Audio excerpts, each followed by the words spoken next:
ధరణి news జనం కోసం నిజం కోసం సామాన్య గొంతుక. హాయ్ హలో నమస్తే, welcome to Dharani news channel. ఈరోజు అప్డేట్స్ చూద్దాం.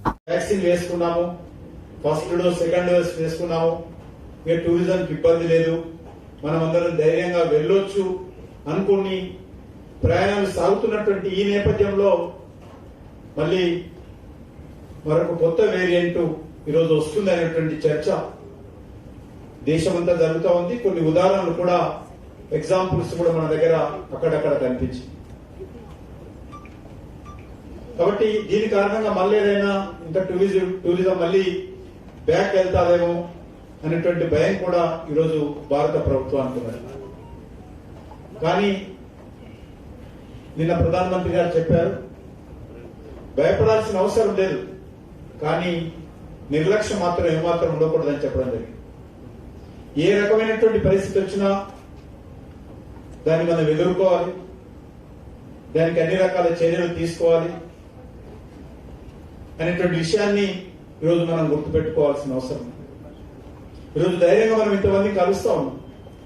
టూరిస్ట్ డెస్టినేషన్ జమ్మూ కాశ్మీర్ లో, మరి శ్రీనగర్ లో హోటల్ రూమ్ దొరకలేదు మొన్నటి వరకు. ఒక్కొక్క రూము 60,000 నుంచి ₹1,00,000 వరకు రూమ్ రెంట్ ఉండింది జమ్మూలో, శ్రీనగర్ లో. ఉత్తరాంచల్లో కూడా అదే రకమైన పరిస్థితి, హిమాచల్ ప్రదేశ్ లో అదే రకమైన పరిస్థితి.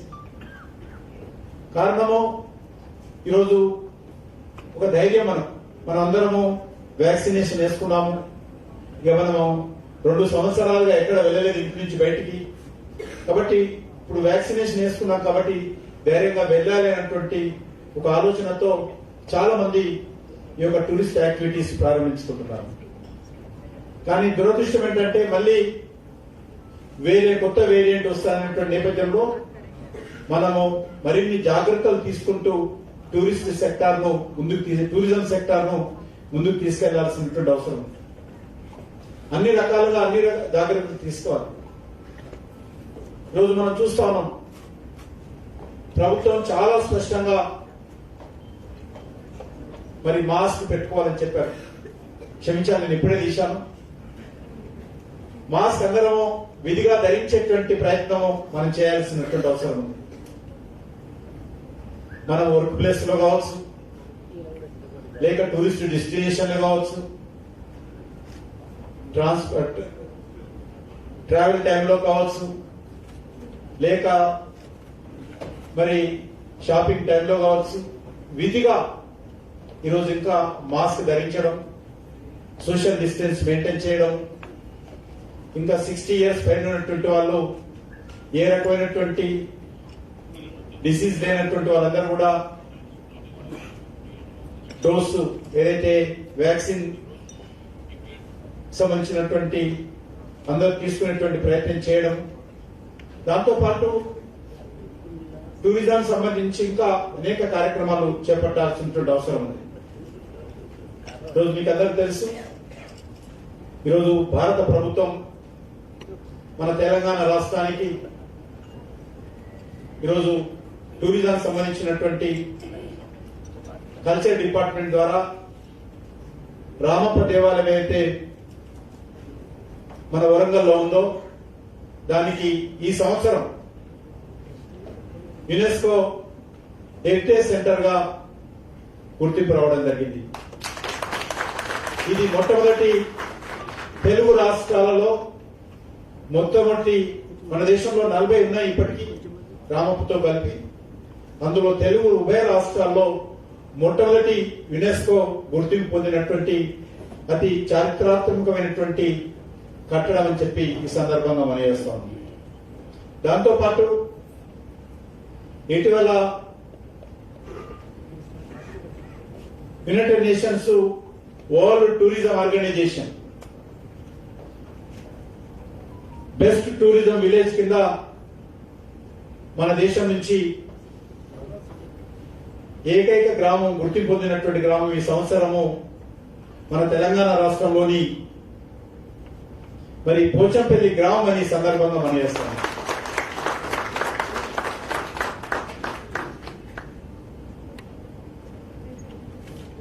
చాలా దాన్ని కూడా కొంత ప్రయత్నం చేసి ఒప్పించి ఆ గ్రామాన్ని గుర్తింపు తీసుకురావడం జరిగింది. అదేవిధంగా ఈరోజు వెస్ట్ బెంగాల్లో ఉన్నటువంటి మరి అమ్మవారి ఉత్సవాలను, దసరా ఉత్సవాలను ఈరోజు యునెస్కో గుర్తింపు తెచ్చే విధంగా ఈ సంవత్సరం ప్రయత్నం చేశాము. అది కూడా విజయం సాధించడం జరిగింది. అదే కాకుండా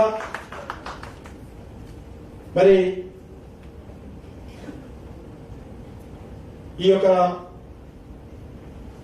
సర్క్యూట్ ఏదైతే రామాయణ సర్క్యూట్ ఉందో ఈరోజు దేశవ్యాప్తంగా కొన్ని టూరిస్ట్ సర్క్యూట్స్ స్వదేశీ దర్శన్ కింద కొన్ని టూరిజం సర్క్యూట్స్ కావచ్చు ఏర్పాటు చేస్తున్నాం. అందులో కోస్టల్ సర్క్యూట్ కానీ, హెరిటేజ్ సర్క్యూట్ కానీ, ఈ రకంగా అనేక రకరకాల సర్క్యూట్స్ ఏర్పాటు చేస్తా ఉన్నాం. అందులో మన తెలంగాణలో కూడా, ఆంధ్రలో కూడా ట్రైబల్ సర్క్యూట్, ములుగు ప్రాంతంలో అనేకమైన డెస్టినేషన్స్ ను గెస్ట్ హౌస్ కావచ్చు, టాయిలెట్ సెంటర్స్ కావచ్చు, లేక క్యాఫ్టేరియా కావచ్చు, లేక పార్కింగ్ సెంటర్స్ కావచ్చు, బోట్స్ కావచ్చు, ములుగు సెంటర్ లో కానీ, మహబూబ్ నగర్ సెంటర్ లో కానీ, మహబూబ్నగర్ జిల్లాలో ఉన్నటువంటి కొన్ని ప్రాంతాలలో అక్కడ కూడా ఏర్పాటు చేయడం జరిగింది. ఇప్పటికే ప్రసాద్ స్కీమ్ కింద జోగులాంబ దేవాలయం పరిసర ప్రాంతాలకు సంబంధించి అభివృద్ధి చేయాలని చెప్పి కూడా నిర్ణయించాము. అదేవిధంగా హైదరాబాద్ నగరంలో ఏవైతే టూమ్స్ ఉన్నాయో ఆ టూమ్స్ ను కూడా స్వదేశీ సర్కిట్ కింద దానికి డెవలప్మెంట్ చేయడం కోసం నిధులు మంజూరు చేశాము. దాని కారణంగా కొంతమంది కోర్టుకు వెళ్లి ఆ పనులు జరగకుండా స్టే తీసుకురావడంతో ఆ టూమ్స్ ఏవైతే హైదరాబాద్ నగరంలో కేంద్ర ప్రభుత్వం అభివృద్ధి చేయాలనుకున్న టూమ్స్ కొంత వెనుకబడిపోయాయి. ఎంత తొందరగా వీలైతే అంత తొందరగా నేను రాష్ట్ర ప్రభుత్వ అధికారులను కోరుతా ఉన్నాను. దాన్ని కోర్టు సమస్య పరిష్కారం చేసి ఈ యొక్క హైదరాబాద్ లో ఏర్పాటు చేయాలనేటువంటి ఈ యొక్క హెరిటేజ్ సర్కిట్ కింద దానికి పనులు వెంటనే ప్రారంభించాల్సిందిగా కూడా నేను కోరుతా ఉన్నాను. అదేవిధంగా ప్రసాద్ స్కీమ్ కింద భద్రాచలం దేవాలయాన్ని కూడా డెవలప్మెంట్ చేయాలనేటువంటి ఆలోచన రాష్ట్ర ప్రభుత్వాన్ని కానీ మన కేంద్ర ప్రభుత్వాన్ని కానీ ఉన్నది. త్వరలోనే దానికి సంబంధించినటువంటి మరి ఫైనల్ డిసిషన్ తీసుకొని ఆ దేవాలయానికి వచ్చేటువంటి భక్తుల సంబంధించినటువంటి మౌలిక వసతులు, ఇన్ఫ్రాస్ట్రక్చర్ ఏదైతే ఉంటుందో దాన్ని టూరిజం దృష్టికోణంలో అభివృద్ధి చేస్తామని చెప్పి కూడా ఈ సందర్భంగా మనవి చేస్తున్నాను. అదేవిధంగా ఏదైతే అయోధ్య నుంచి బయలుదేరేటువంటి ట్రైన్ ఏదైతుందో ఆ ట్రైన్ లాస్ట్ డెస్టినేషన్ భద్రాచలంలో ఆగుతుంది. అది రామాయణ సర్కిట్. ఈ రకంగా బౌద్ధ సర్కిట్ కావచ్చు, ఈ రకంగా అనేక రకాల సర్క్యూట్స్ ద్వారా స్పెషల్ ట్రైన్స్ ను రన్ చేయాలి టూరిజం డిపార్ట్మెంట్ ద్వారా నిర్ణయం తీసుకోవడం జరిగింది. రైల్వే డిపార్ట్మెంట్, టూరిజం డిపార్ట్మెంట్ 3600 కోచ్లు ఈరోజు ఐడెంటిఫై చేశాం. ఆ కోచ్లు ఏ రకంగా కావాలంటే ఆ రకంగా అందులో కాన్ఫరెన్స్ హాల్ పెట్టుకోవచ్చు. ఆ కోచ్లలో మనకు కావాల్సిన కోచ్లు డైనింగ్ హాల్ ఏర్పాటు చేసుకోవచ్చు. ఆ కోచ్లలో జిమ్ ఏర్పాటు చేసుకోవచ్చు. ఆ కోచ్లలో లైబ్రరీ ఏర్పాటు చేసుకోవచ్చు. ఒక కోచ్లలో మీరు మరి ఒక సినిమాకి సంబంధించినటువంటి థియేటర్ కూడా ఏర్పాటు చేసుకోవచ్చు. ఆ రకంగా ఈరోజు ఎవరి ప్రైవేట్ సెక్టార్ ద్వారా ఈ కోచ్లను టూరిజం సెక్టార్ కింద వాళ్ళు నచ్చిన రూట్లో, నచ్చిన టైంలో, నచ్చిన విధంగా ఆ ట్రైన్స్ నడుపుకునే విధంగా ప్రైవేట్ సెక్టార్ కు ఇవ్వాలని నిర్ణయం తీసుకున్నాం. కాబట్టి రెగ్యులర్ ట్రైన్స్ అడిషనల్ గా మనకు నచ్చిన ప్రాంతంలో ఈ రూట్స్, ఉదాహరణకు హైదరాబాద్ లో బయలుదేరితే ట్రైన్ మనము మరి బాసరకు వెళ్ళొచ్చు. బాసర నుంచి అదేవిధంగా మరి భద్రకాళి దేవాలయానికి వెళ్ళొచ్చు. భద్రకాళి దేవాలయం నుంచి భద్రాచలం వెళ్ళొచ్చు. భద్రాచలం నుంచి విజయవాడ దుర్గమ్మ దేవాలయానికి వెళ్ళొచ్చు. అక్కడి నుంచి తిరుపతికి వెళ్ళొచ్చు. తిరుపతి నుంచి మనము మరి రాఘవేంద్ర స్వామి మఠం వెళ్ళొచ్చు. మఠం నుంచి శ్రీశైలం రావచ్చు. శ్రీశైలం నుంచి జోగులాంబ టెంపుల్ ఏరియా దగ్గర గద్వాలు కావచ్చు. ఈ రకంగా మీకు నచ్చిన రూట్ లో నడుపుకునే విధంగా పూర్తి స్వేచ్ఛ ప్రైవేట్ సెక్టార్కి ఇస్తాము. ఎన్ని కోచ్లు కావాలంటే మినిమం 16 కోచ్లు ఉండే విధంగా ప్లాన్ చేస్తా ఉన్నాం. నచ్చినట్టుగా మీరు ఏసీ 3 టైర్ కావాలంటే ఇస్తాం, ఏసీ 2 టైర్ కావాలంటే ఇస్తాం, ఫస్ట్ క్లాస్ కావాలంటే ఇస్తాం. ఆ రకంగా మీకు ఏ రకమైనటువంటి కోచీలు కావాలన్నా ప్రైవేట్ సెక్టార్ వాళ్ళకి ఇచ్చి వాళ్ళు టూరిస్టు ఎవరైతే ఉంటారో వాళ్ళకు అనుకూలంగా రూట్ ఏర్పాటు చేసుకుని వాళ్ళు రన్ చేసుకునే విధంగా ఏర్పాటు చేస్తాం. టోటల్ గా రైల్వే డిపార్ట్మెంట్ వాళ్ళకి కావాల్సినటువంటి అన్ని రకాల సౌకర్యాలు వాళ్ళు కల్పిస్తారు. ట్రైన్ నడపడం రైల్వే డిపార్ట్మెంట్ పని. ట్రైన్ కి సంబంధించినటువంటి రూట్ డిసైడ్ చేసుకోవడం కానీ, ట్రైన్ కి సంబంధించినటువంటి టూరిస్టులను తీసుకొచ్చే పని కానీ ప్రైవేట్ సెక్టర్ తీసుకోవాల్సినటువంటి అవసరం ఉంది. ఆ రకంగా కూడా అనేక రకాలుగా ఈరోజు టూరిజం డిపార్ట్మెంట్ సంబంధించిన చర్యలు తీసుకుంటున్నాం. ఇది రానున్న రోజుల్లో ఇప్పుడిప్పుడే 2-3 సెక్టార్స్ ఎక్స్పెరిమెంట్ బేసిస్ లో నడుపుతున్నాం. చాలా అద్భుతమైనటువంటి స్పందన వస్తా ఉంది. రానున్న రోజుల్లో కొంత ప్రైవేట్ సెక్టార్ నుంచి పిలిచి టూర్ ఆపరేటర్స్, పెద్ద టూర్ ఆపరేటర్స్ కానీ లేక ఇతర కార్పొరేట్ సెక్టార్స్ కానీ ఈ రకంగా ఇవ్వాలని నిర్ణయం తీసుకోవడం జరిగింది. అదేవిధంగా ఈరోజు ఐకానిక్ ప్రాజెక్ట్స్ కింద గవర్నమెంట్ ఆఫ్ ఇండియా కావచ్చు, స్టేట్ గవర్నమెంట్స్ కావచ్చు, ఆల్ డిపార్ట్మెంట్స్ అన్ని కూడా ఈ ఐకానిక్ సైట్స్ రోడ్డుకు సంబంధించిన విషయాలు కానీ, లేకపోతే డ్రింకింగ్ వాటర్ సంబంధించిన విషయాలు కానీ, ఎయిర్పోర్ట్ కానీ, పోర్ట్ కావచ్చు, లేకపోతే రైల్వే కావచ్చు, అక్కడ కావాల్సినటువంటి ల్యాండ్ ఆర్డర్ కావచ్చు, అన్ని రకాల ఫెసిలిటీస్ ఐకాన్ ప్రాజెక్ట్ లో ఇంటర్నేషనల్ స్టాండర్డ్ లో ఉండే విధంగా ఒక 20 ఐకానిక్ సైట్స్ ను గుర్తించి వాటిని డెవలప్మెంట్ చేయడం కోసం నిర్ణయించాము. త్వరలోనే క్యాబినెట్ అప్రూవల్ అయితే ఐకానిక్ సైట్స్ ను కూడా యుద్ధ ప్రాతిపదిక మీద రాష్ట్ర కేంద్ర ప్రభుత్వం టూరిజం డిపార్ట్మెంటే కాదు, ఆల్ డిపార్ట్మెంట్స్ ఏ డిపార్ట్మెంట్ అవసరం ఉందో ఆ డిపార్ట్మెంట్ సంబంధించినటువంటి ప్రియారిటీ బేసిస్ లో ఆ సైట్ కి సంబంధించినటువంటి ప్రయాణికులు రావడం కానీ, వాళ్ళకి సంబంధించినటువంటి ఫెసిలిటీస్ కానీ కల్పించేటువంటి కార్యక్రమం కొనసాగిస్తాం. అదేవిధంగా ఈరోజు మనకందరికీ తెలుసు, ఈ యొక్క టూరిస్ట్ కి సంబంధించినటువంటి ఈరోజు ఇప్పటికే నవోదయ పాఠశాలలో మనం టూరిస్ట్ క్లబ్స్ ఏర్పాటు చేస్తున్నాం.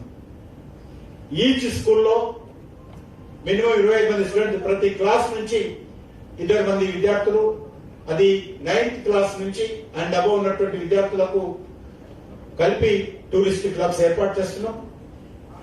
అది ఎక్స్పెరిమెంట్ బేసిస్ లో నవోదయ చేశాము, సక్సెస్ అయింది. ఇప్పుడు రాష్ట్ర ప్రభుత్వాలు కూడా ఉత్తరం రాస్తా ఉన్నాం. స్టేట్ గవర్నమెంట్ ఆధీనంలో ఉన్నటువంటి స్కూల్స్ కానీ, కాలేజెస్ కానీ, యూనివర్సిటీస్ కానీ, అదేవిధంగా గవర్నమెంట్ ఆఫ్ ఇండియాకి సంబంధించినటువంటి కేంద్రీయ విద్యాలయాలు కానీ, కేంద్రీయ విద్యాలయాలకు సంబంధించినటువంటి ఇతర సంస్థలు కావచ్చు, లేక కేంద్ర ప్రభుత్వానికి సంబంధించినటువంటి యూనివర్సిటీస్ కావచ్చు, ప్రొఫెషనల్ ఇంజనీరింగ్ కాలేజ్ కావచ్చు, అన్ని సంస్థల్లో కూడా టూరిస్ట్ క్లబ్స్, విద్యార్థులతో కూడినటువంటి టూరిస్ట్ క్లబ్స్ ఏర్పాటు చేయాలని నిర్ణయం తీసుకున్నాము. దానికి ఆదేశాలు పెట్టే నేను స్వయంగా ముఖ్యమంత్రులు కూడా ఉత్తరం రాస్తా ఉన్నాను. ఎందుకంటే విద్యార్థులు ఉన్నప్పుడే టూరిజం సెక్టార్స్ సంబంధించినటువంటి ఏ ప్రాంతంలో ఏ రకమైన టూరిస్ట్ ప్రాంతాలు ఉన్నాయి, దానికి సంబంధించినటువంటి ఎస్ఏ రైటింగ్ కాంపిటీషన్ కావచ్చు, దానికి సంబంధించినటువంటి పెయింటింగ్స్ కావచ్చు, దానికి సంబంధించినటువంటి వీడియోకి సంబంధించినటువంటి కాంపిటీషన్ కావచ్చు, ఫోటో ఎగ్జిబిషన్స్ కావచ్చు, ఫోటో కాంపిటీషన్స్ కావచ్చు, ఆ డెస్టినేషన్ సంబంధించి టోటల్ గా విద్యార్థుల తల్లిదండ్రులు ఆయా ప్రాంతాలకు వెళ్లి వాళ్ళ పరిసర ప్రాంతాల్లో పిల్లలు తల్లిదండ్రులు వెళ్లి చూసే విధంగా ప్రోత్సహించేటువంటి కార్యక్రమం. టూరిజం అంటే ఏంటి, టూరిజం ద్వారా వాళ్ళకు వచ్చే లాభాలేంటి, మన ప్రాంతంలో ఉన్నటువంటి టూరిజం డెస్టినేషన్ సంబంధించిన వివరాలు తెలుసుకోవాల్సిన అవసరం. మనకు తెలియదు, మన తెలంగాణ రాష్ట్రంలోనే చాలా అద్భుతమైనటువంటి టూరిజం డెస్టినేషన్స్ ఉన్నాయి. కానీ మనము గోవాకి వెళ్తాం, లేకపోతే మనం సింగపూర్కి వెళ్తాము. ఈరోజు మన పిల్లలని అడగండి, సింగపూర్ లో ఏమున్నాయో చెప్తారు, తెలంగాణలో ఏముందో చెప్పరు. వాళ్ళకి తెలియదు కూడా, పాపం వాళ్ళ తప్పు కూడా కాదు. సింగపూర్ లో ఏముంది, మలేషియాలో ఏముంది, మారిషస్ లో ఏముందో ఈరోజు మన తెలంగాణలో ఉన్నటువంటి యూత్ చెప్తారు, దేశంలో ఉన్నటువంటి యువకులు చెప్తారు. కానీ ఈరోజు అద్భుతమైనటువంటి టూరిస్ట్ డెస్టినేషన్స్ మన దేశంలో ఉంది. అమెరికాలో చిన్న గుట్ట ఉంటే, చరాయి ఉంటే దాన్ని టోటల్ గా బ్రాండింగ్ చేసి వాళ్ళు మార్కెటింగ్ చేసుకుంటారు. మనకు బ్రాండింగ్ రాదు, మార్కెటింగ్ రాదు. కాబట్టి రానున్న రోజుల్లో మనకు సంబంధించినటువంటి అద్భుతమైనటువంటి కళా సంపద ఉన్నది, అద్భుతమైనటువంటి టూరిస్ట్ డెస్టినేషన్ ఉన్నాయి, అద్భుతమైనటువంటి సాంస్కృతిక వారస సంపద మన దేశంలో ఉన్నది. ఈరోజు రామప్ప దేవాలయం అద్భుతమైనటువంటి కట్టడం, ప్రపంచంలో ఏ దేశానికి తీసుకోని విధంగా కట్టడాలు తెలంగాణలో కానీ దేశంలో ఉన్నాయి. కాబట్టి దాన్ని ఈరోజు మనము మార్కెటింగ్ చేసుకోవాల్సినటువంటి అవసరం ఉంది. దానికి పూర్తి స్థాయిలో ప్రైవేట్ సెక్టార్స్ యొక్క సహకారం కూడా తీసుకోవాలని ప్రయత్నం చేస్తాము. ఈరోజు కార్పొరేట్ కంపెనీలు ఏవైతున్నాయో వారు సిఎస్ఆర్ ద్వారా ఏ రకమైనటువంటి లాభాపేక్ష లేకుండా ఆ యొక్క కార్పొరేట్ కంపెనీలు కావచ్చు, ట్రస్ట్లు కావచ్చు, సొసైటీలు కావచ్చు, మన యొక్క కొన్ని కట్టడాలను అడాప్టివ్ హెరిటేజ్ అనే కింద ఆ యొక్క కట్టడాలను అభివృద్ధి చేయడం కానీ, టూరిస్ట్ కి సంబంధించినటువంటి సౌకర్యాలు మెరుగుపరచడం కానీ వాళ్ళు చేయాల్సిన అవసరం ఉంది. కొంత రెస్పాన్సిబిలిటీ అంటే ఈరోజు ఉదాహరణకు మేము ఇప్పుడు ఢిల్లీలో ఉన్నటువంటి రెడ్ పోర్టును దానియా ఫౌండేషన్ కి ఇచ్చాం. సుమారు 60 కోట్లు ఖర్చు పెట్టి సిఎస్ఆర్ ఫండ్ ఈ రెడ్ పోర్టును అద్భుతంగా తీర్చిదిద్దాడు. ఫిబ్రవరిలో దాన్ని ప్రారంభించబోతున్నాం. ప్రధానమంత్రి గారు ఆ యొక్క రెడ్ పోర్టును ప్రారంభిస్తారు. అదేవిధంగా దాల్మియా ఫౌండేషన్ మన కడప జిల్లాలో ఉన్నటువంటి గండికోట పోర్టును కూడా వాళ్ళు అడాప్ట్ చేసుకున్నారు. ఈ రకంగా మన దేశంలో అనేకమైనటువంటి డెస్టినేషన్స్ ఉన్నాయి. వాటన్నిటిని కూడా ఇప్పుడు ఏఎస్ఐ కింద మా సంస్కృతి శాఖ ఆధ్వర్యంలోని ఆర్కియాలజీ సర్వే ఆఫ్ ఇండియా కింద 4000 డెస్టినేషన్స్ ఉన్నాయి, కట్టడాలు ఉన్నాయి. దాంట్లో సుమారు 1000 కట్టడాలను ఐడెంటిఫై చేసి ఫుట్బాల్ ఉన్నటువంటివి, టూరిస్టులు ఆకర్షించగలిగినటువంటివి 1000 కట్టడాలను గుర్తించి వాటిని ఈరోజు ప్రైవేట్ సెక్టార్ లో కంపెనీలు కావచ్చు, వ్యక్తులు కావచ్చు, సంస్థలు కావచ్చు, వాళ్ళ ఇన్వెస్ట్మెంట్ పెట్టే విధంగా, వాళ్ళు ఆర్థిక సహకారం అందించే విధంగా అడాప్టివ్ హెరిటేజ్ అనేటువంటి స్కీమ్ కింద ఈరోజు టూరిజం డిపార్ట్మెంట్ ద్వారా సంస్కృతి శాఖతో కలిసి ఈరోజు ప్రయత్నం చేస్తాము. డెస్టినేషన్ సంబంధించినటువంటి వివరాలన్నీ కూడా జనవరిలో టోటల్ గా వెబ్సైట్ ద్వారా ప్రజలకు తెలియజేస్తాము. రోడ్ షోస్ కూడా ఏర్పాటు చేసి వాళ్ళందరినీ కూడా పెంచి చూపించి ఒప్పించేటువంటి ప్రయత్నం చేస్తాం. కాబట్టి ఈరోజు ఒక్క ప్రభుత్వం ద్వారానే టూరిజం డిపార్ట్మెంట్ అభివృద్ధి కాదు, ప్రైవేట్ సెక్టార్ భాగస్వామ్యం ఉండాలి, ప్రజల భాగస్వామ్యం ఉండాలి, మీడియా భాగస్వామ్యం ఉండాలి. ఈ రకంగా అందరి సహాయ సహకారాలతో ఈరోజు టూరిజం సెక్టార్ ను ప్రోత్సహించాల్సిన అవసరం ఉంది. ఎందుకంటే చాలా తక్కువ ఖర్చుతో ఎక్కువ మందికి ఉపాధి కల్పించేటువంటి రంగం ఏదంటే ఈరోజు పర్యాటక రంగం, టూరిజం రంగం. తక్కువ ఇన్వెస్ట్మెంట్స్ తో ఎక్కువ మందికి ఉపాధి కల్పించేటువంటి మన దేశాన్ని కూడా ఈరోజు జీడిపిలో మరి చాలా పెద్ద ఎత్తున రానున్న రోజుల్లో టూరిజం సెక్టార్ ద్వారా మనం కాంట్రిబ్యూట్ చేయాలనుకుంటున్నాం. కాబట్టి tourism sector one of the priority sector for the government of India or any government, state government also. కాబట్టి రానున్న రోజుల్లో టూరిజం సెక్టార్ ను మనం ముందుకు తీసుకెళ్లాల్సిన అవసరం ఉంది. ఈరోజు కొన్ని రాష్ట్రాలు ఉన్నాయి. నేను రేపు గోవాకి వెళ్తున్నాను. గోవా పూర్తిగా టూరిజం రంగం మీద ఆధారపడింది. కొన్ని దేశాలు ఉన్నాయి, అది సింగపూర్ కావచ్చు, మలేషియా కావచ్చు, మాల్దీవ్స్ కావచ్చు, అనేక దేశాలు కూడా టూరిజం మీదనే ఆధారపడి అద్భుతంగా ఆయా దేశాలు ప్రపంచాన్ని ఈరోజు శాసించేటువంటి పరిస్థితి వచ్చింది. జీడిపి పూర్తిగా టూరిజం మీద ఆధారపడి ఉంటుంది. కానీ మనలాంటి జనాభా అత్యధికమైనటువంటి మన దేశంలో ఈరోజు టూరిజం సెక్టార్ చాలా వెనుకబడి ఉంది. దాన్ని చాలా నిర్లక్ష్యం చేశాము. పేరులో టూరిజం మాత్రమే కానీ దానికి కావలసినటువంటి అన్ని రకాల వసతులు మనం గత 75 సంవత్సరాలుగా కల్పించుకోలేకపోయాం. కాబట్టి ఈరోజు రానున్న రోజుల్లో టూరిజం సెక్టార్ ను మనం అందరం కూడా ఒక కమిట్మెంట్ తోటి దాన్ని అభివృద్ధి చేసుకోవాల్సిన అవసరం ఉంది. అన్ని రకాలుగా చర్యలు తీసుకోవాల్సిన అవసరం ఉంది. ప్రసాద్ స్కీమ్ కింద కానీ, స్వదేశీ దర్శన్ 2 కింద కానీ, ఐకానిక్ ప్రాజెక్ట్స్ కింద కావచ్చు, లేకపోతే ఈ ఆజాద్ కి అమృత్ మహోత్సవ్, భారతదేశానికి స్వాతంత్రం వచ్చి 75 సంవత్సరాలు పూర్తిగా వస్తున్నటువంటి సందర్భంలో అనేక రకాల కార్యక్రమాలు ఈరోజు ఏర్పాటు చేస్తున్నాం. ఈరోజు మీకు అందరికీ తెలుసు, కాశీ, మన తెలుగు వాళ్ళు అత్యధిక మంది కాశీకి వెళ్తుంటారు. నేను చిన్నప్పుడు గ్రామం నుంచి వచ్చాను. చివరి జీవితం కాశీలో కొనసాగాలని చాలా మంది పెద్దలు కోరుకుంటారు ఇప్పటికి కూడా. అటువంటి కాశీ ఈరోజు అద్భుతంగా నిర్మాణం చేయడం జరిగింది. మేము తాజ్ మహల్ కూడా రానున్న రోజుల్లో మరింతగా అక్కడ ఉన్నటువంటి ఇన్ఫ్రాస్ట్రక్చర్, ఫారెన్ టూరిస్టులు వస్తారు కానీ ఫారెన్ టూరిస్టులకు కావాల్సినటువంటి ఇన్ఫ్రాస్ట్రక్చర్ అక్కడ డెవలప్మెంట్ కాలేదు. అక్కడ ఇన్ఫ్రాస్ట్రక్చర్ డెవలప్ చేస్తాం. ఈరోజు వారణాసిలో డెవలప్ చేస్తాము. ఈరోజు కుషినగర్ లో బౌద్ధుడు, బుద్ధ భగవానుడు ఎవరైతే చివరి వారి మజిలీ కుషినగర్, అక్కడ వాళ్ళు స్వర్గస్థులయ్యారు. అక్కడ ఈరోజు ఇంటర్నేషనల్ ఏర్పాటు చేశాం. ఎందుకంటే ఈరోజు బుద్ధ భగవానుడు మా దేశస్థుడు, బుద్ధ మతం మా దేశంలో పుట్టిందని ఇటీవల కొన్ని మరి కుహానా దేశాలు ఈరోజు వాళ్ళు ప్రచారం చేసుకుంటున్నారు. కాబట్టి మనము ఈరోజు బుద్ధ భగవానుడు మన భారతీయ సంస్కృతి నుంచే బుద్ధిజాన్ని తీసుకొచ్చాడు. ఇక్కడే బుద్ధ మతానికి జన్మించడం జరిగింది. ఈరోజు ప్రపంచంలో అనేక దేశాలు ఉంది కాబట్టి బుద్ధిజాన్ని పూర్తిగా అన్ని రకాలుగా అనేక దేశాలలో ఈరోజు ఉన్నటువంటి టూరిస్టులను ఆకర్షించే విధంగా అనేక కార్యక్రమాలు తీసుకుంటున్నాం.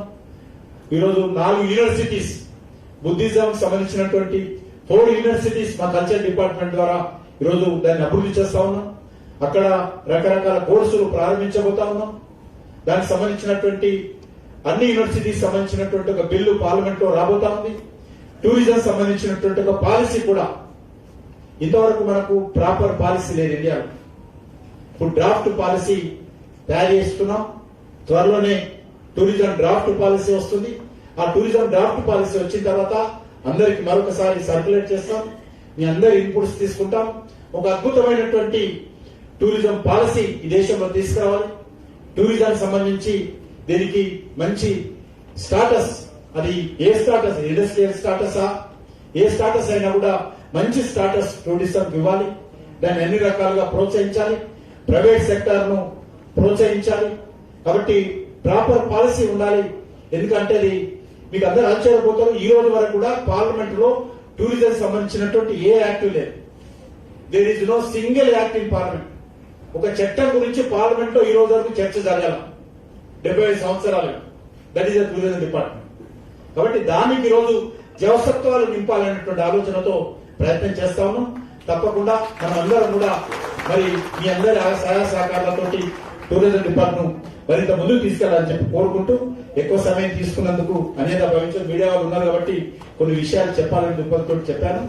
దానికి మీ అందరి సహాయ సహకారం కావాలని చెప్పి కోరుకుంటూ మరొకసారి ప్రత్యేకంగా బ్యాంకర్స్ కోరుతా ఉన్నాం. మీకున్నటువంటి టార్గెట్ దయచేసి పూర్తి చేయండి. మీకు ఇవ్వాల్సినటువంటి టూరిజం సంబంధించినటువంటి టూర్ ఆపరేటర్స్ కానీ గైడ్స్ కానీ మీకు ఇచ్చినటువంటి టార్గెట్స్ పూర్తి చేస్తూ ఎవరిని కూడా కాదనకుండా అందరికీ మీరు ఆర్థిక సాయం చేసి చేయూతను అందించాల్సిందిగా కోరుకుంటూ బ్యాంకు అధికారులను కూడా మనస్ఫూర్తిగా అభినందిస్తున్నాను. అదేవిధంగా మా టూరిజం ఆఫీసర్స్ ఎవరైతే ఆపరేటర్స్ ఉన్నారో వాళ్ళకి ఆ సహకారం అందించే విధంగా స్టేట్ గవర్నమెంట్ సంబంధించినటువంటి టూరిజం ఆపరేటర్స్ కానీ గవర్నమెంట్ ఆఫ్ ఇండియా ఆపరేటర్స్ కానీ ఏదైతే ప్రయత్నం చేశారో వాళ్ళు కూడా తక్కువ సమయంలో ఈ కార్యక్రమాన్ని ఏర్పాటు చేసి మరి ఈ రోజు వాళ్ళందరూ కూడా శాంక్షన్ లెటర్స్ ఇస్తున్నందుకు నేను అధికారులను కూడా మనస్ఫూర్తిగా అభినందిస్తూ సెలవు తీసుకుంటున్నాను. మరిన్ని ఇంట్రెస్టింగ్ న్యూస్ కోసం చూస్తూనే ఉండండి ధరణి TV. Thanks for watching this video. Please like, share and subscribe to Dharani TV.